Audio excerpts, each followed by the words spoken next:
ay rated SPG. Parang may naamoy ako hindi maganda. Huwag na kayong mag-maritime, masisira ang buhay mo. Ang favorite subject mo sa BSMT? Favorite instructor mo? Ang pangalan mo? Ang mahirap na subject sa BSMT. O si Rizal?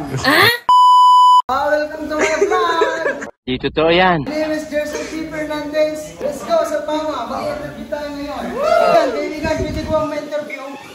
Gusto mo mamaya na 45? Let's go!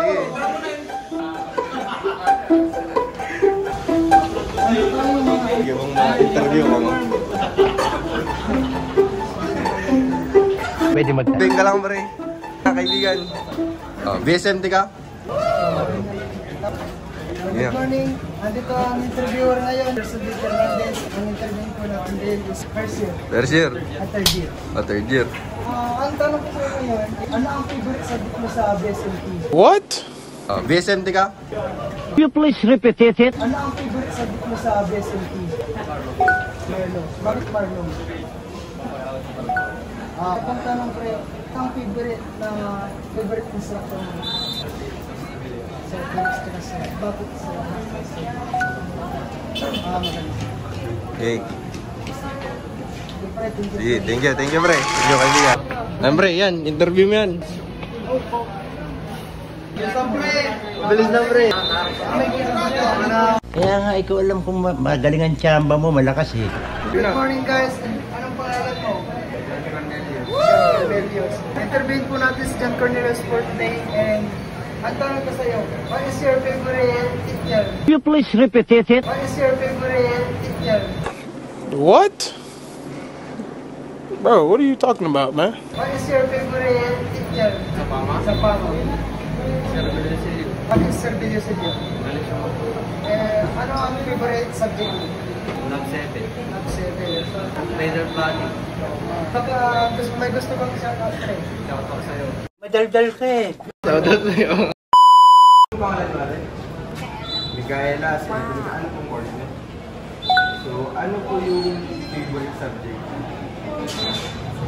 Wow! Bakit po?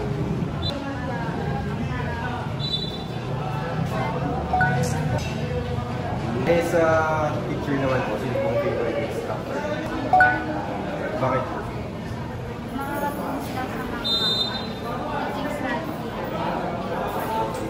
Baka meron pong gusto yung shoutout. Hindi ba? Thank you.